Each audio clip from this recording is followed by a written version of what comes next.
अब हम देखते हैं 12 राशियों वालों के लिए क्या आपके पार्टनर से आपका यूनियन पॉसिबल है, क्या आप दोबारा मिल सकते हो, क्या आपके रिश्ते सुधर सकते हैं। इन सारी चीज़ों को लेकर ही हम रीडिंग करेंगे। ओके, चलिए शुरू करते हैं एरिस राशि वालों से। पहले टैरो से लेते हैं, ऑरिकल बाद में लेंगे। टैरो हाथ में आ गया तो अब टैरो ही लेते हैं, ऑरिकल्स तो लेना ही है। 2 ऑफ सोर्ड्स आपके यूनियन देख रहे हैं, ठीक है। किंग ऑफ वैंड,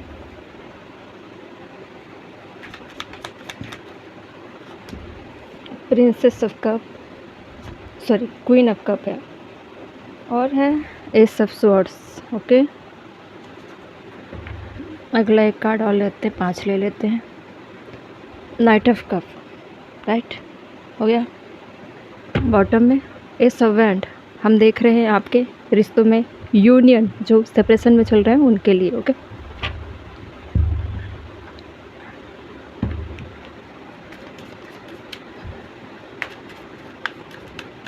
सिर्फ 3 ऑरेकल लूँगी। डिवाइन टाइम,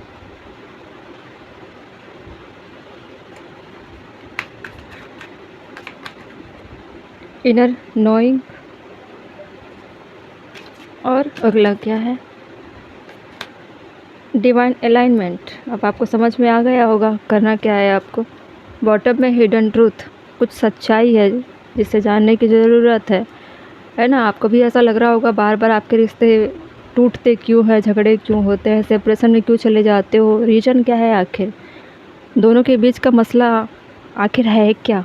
तो ये सारी चीज़ें होती है आपके ब्लॉकेजेस होके, आपका अलाइन ना होना, आपका अवेयर ना होना, आपके इंट्यूशन में वो सारी चीज़ें इंक्लूडेड ना होना जो एक्चुअल में चीज़ें होनी चाहिए। जिस मैं बात कर रही हूँ स्पिरिचुअलिटी की, आप दिमाग बुद्धि सारी चीज़ें लगा रहे हो, लेकिन लगा रहे हो अपने नेगेटिविटी को लेकर, अपने रॉन्ग डिसीजन को लेकर, अपने लाइफ स्टाइल में जैसे चल रहे हो गलत चीज़ों को लेकर, उनमें चीज़ें लगा रहे हो।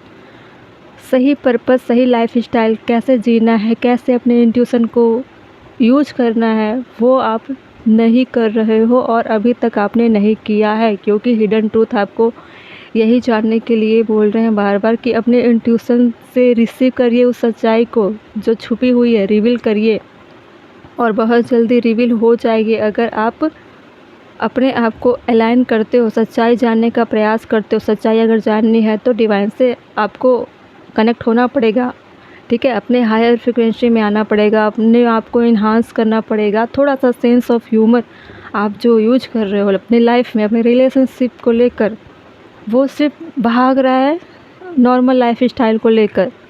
रीज़न पता नहीं करते हो आपकी एनर्जी कैसे चल रही है, सामने वाले की एनर्जी कैसे, आपके पार्टनर किस टाइप की फ्रिक्वेंसी में, आप किस टाइप के फ्रिक्वेंसी में हो। दोनों की फ्रिक्वेंसी ऑटोमेटिक अपोजिट डायरेक्शन में क्यों चले जाते, पहले आप दोनों एक साथ क्यों थे, वो अट्रैक्शन, वो पैसन, वो लव कैसे डेवलप हुआ, अचानक दोनों में डिफरेंस कैसे डेवलप हुआ, ये सारी चीज़ें आपको पता करनी पड़ेगी। अपने इनर इंसाइट में जाकर पता कर पाओगे। और बहुत सारी चीज़ें डेस्टिनी पर भी डिपेंड है। जब तक आप अपने आप को अलाइन नहीं करोगे, जब तक आप हीलिंग नहीं करते हो, जब तक आप ट्रूथ नहीं जानते हो, तब तक डिवाइन आपको यूनियन करने के लिए रेडी नहीं कर सकते। हमेशा आप कन्फ्यूजन में रहते हो, डिसीजन कैसे लोगे, आपका इंट्यूशन कहाँ जा रहा है, आपका इंट्यूशन जा रहा है भोग विलास, काम वासना, रिश्ते, स्वार्थ, इसमें जा रहा है ना।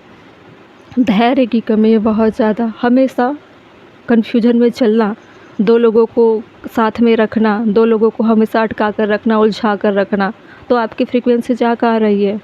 सामने वाला अगर आपसे प्यार कर रहा है लेकिन आपकी ड्युअलिटी की फ्रीक्वेंसी तो 2 हिस्सों में बढ़ गई ना, तो कैसे डिसाइड होगा कि आपका यूनियन हो भी जाए।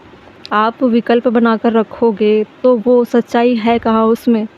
आप इसको भी चाहते हो, आप उसको भी चाहते हो, अगर दोनों में प्रॉब्लम आ भी गई तो आप उन चीज़ों को छोड़कर अगले में स्विच कर जाते हो कि यार इसमें बहुत प्रॉब्लम है, इसमें मैं एक्शन नहीं ले सकता, मैं नहीं ले सकती, लफड़े हैं, नई चीज़ें शुरू करते, नए पार्टनर ढूंढते हैं, ऐसी चीज़ें। अगर मैरिड है आप लोग तो भी सेम कंडीशन कि बहुत ज़्यादा प्रॉब्लम हो गई है, अब मुझे इतना सारा बर्डन नहीं लेना है, मैं नहीं ले सकती, रिस्क नहीं ले सकता, मुझे इतना प्रेशर में नहीं जीना। तो ये सारी चीज़ें होती क्यों हैं? आपके अलाइन ना होने की वजह से। और जब तक आप अलाइन नहीं होगे तब तक आपका यूनियन पॉसिबल नहीं है, ठीक है? कोई प्यार कर रहा है, उसकी वैल्यू आपको समझ में नहीं आ रही है।